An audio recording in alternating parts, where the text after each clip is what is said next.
নমস্কার বন্ধুরা, Bengali food জাংশনে আপনাদের সবাইকে আবারও একবার স্বাগত জানাই। আজকে নিয়ে এসেছি একটি দারুণ টেস্টি এবং সুন্দর নতুনত্ব টিফিনের রেসিপি নিয়ে। সেটি আপনারা বিকেলে স্ন্যাক্সের জন্য বানাতে পারেন। সেটির নাম আমি আজকে দিয়েছি পাখির বাসা। পুরো পাখির বাসার আদলে তৈরি এবং ভেতরটিও তাই খুব সুন্দর হয় খেতে এবং খুব অল্প সময়ে খুব অল্প উপকরণে আপনারা বাড়িতে খুব সহজেই বানিয়ে নিতে পারবেন। আজকে যদি আপনাদের আমার রেসিপিটি ভালো লেগে থাকে তাহলে লাইক, কমেন্ট ও শেয়ার করতে একদমই ভুলবেন না। আর আমার চ্যানেলে যদি নতুন হয়ে থাকেন বা খুব ভালো লেগে থাকে তাহলে অবশ্যই চ্যানেলটি সাবস্ক্রাইব করে পাশে থাকা বেল বাটনটি চাপ দিয়ে দেবেন। তাহলে আমি যখনই কোনো নতুন রেসিপি দেবো আপনারা খুব সহজেই সেটি দেখে নিতে পারবেন।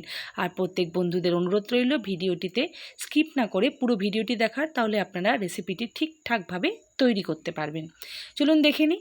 এখানে আমি নিয়েছি নুডলসটি আমি আগেই সেদ্ধ করে রেখেছি। এর সাথে নিয়েছি পেঁয়াজ কুচি, লাল ক্যাপসিকাম, হলুদ ক্যাপসিকাম, কাঁচা লঙ্কা ও আদা কুচি, নিয়েছি সেদ্ধ করা ডিম, অনেকটা পরিমাণ কর্নফ্লাওয়ার, গোলমরিচ গুঁড়ো ও লবণ।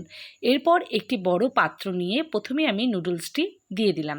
নুডলসটি প্রথমে জল গরম করে ভালো করে সেদ্ধ করে তারপরে জল ঝরিয়ে সামান্য আমি তেল মাখিয়ে রেখেছিলাম। এরপর একে একে হলুদ ক্যাপসিকাম, লাল ক্যাপসিকাম, পেঁয়াজ কুচি, কাঁচা লঙ্কা কুচি ও আদা কুচি দিয়ে দিলাম। আমার ঘরে সবুজ ক্যাপসিকাম ও ধনেপাতাটি ছিল না, তার জন্য আমি দিতে পারিনি। ওই দুটো কিন্তু আপনারা অবশ্যই দিয়ে দেবেন। এরপর সব কিছু দিয়ে দেওয়ার পর আমি স্বাদ অনুযায়ী দিয়ে দিয়েছি লবণ।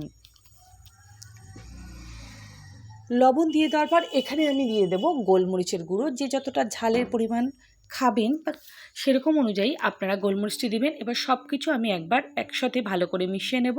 এরপর বাইন্ডিংয়ের জন্য দিয়ে দেবো অনেকটা পরিমাণ কর্নফ্লাওয়ার। এই পুরো রান্নাটিতে কিন্তু কর্নফ্লাওয়ার একটু খুবই ভাইটাল এবং কর্নফ্লাওয়ারটি লাগবে।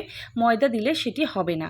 এরপর কর্নফ্লাওয়ার দেওয়ার পর আমি আন্দাজ অনুযায়ী জল দিয়ে দেবো। দিয়ে ভালো করে এটি চেপে খুব ভালো করে একটু আঠার মতো টাইট করে মাখবো, যাতে এর মধ্যে বাইন্ডিংটি আসে।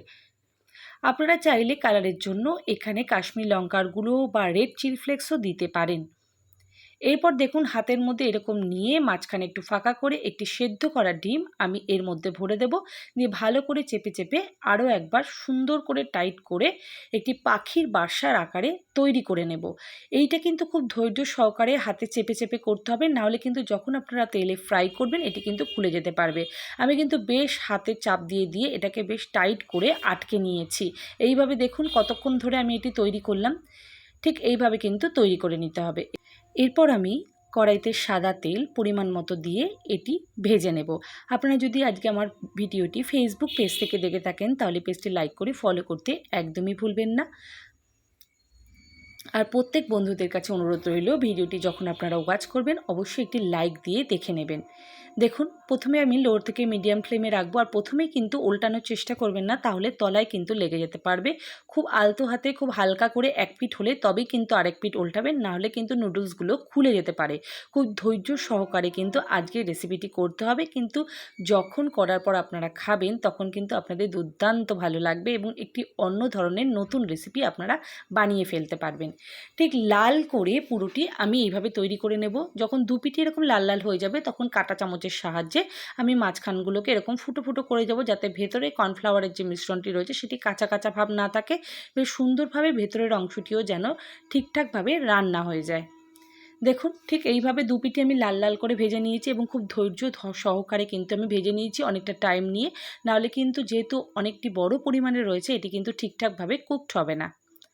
ব্যাস, আজকে আমাদের পাখির বাসা পুরোপুরি রেডি হয়ে গিয়েছে। দুটো আমি এখানে ভেজে নিয়েছি, একটি আমি আপনাদের কেটে দেখাচ্ছি ভেতরটি কতটা সুন্দর দেখতে হয়েছে। একটি বড় চাকুর সাহায্যে যখন এটি ঠান্ডা হবে তখনই কিন্তু আপনারা কাটার চেষ্টা করবেন। দেখুন এইভাবে আমি কেটে নিয়েছি এবং ভেতরটি ঠিক এতটাই সুন্দর হয়েছে। আশা করি আজকে আমার রেসিপি আপনাদের খুব ভালো লেগেছে। আর অবশ্যই একটি লাইক দিতে ভুলবেন না। সবাইকে অসংখ্য ধন্যবাদ ভিডিওটি দেখার জন্য।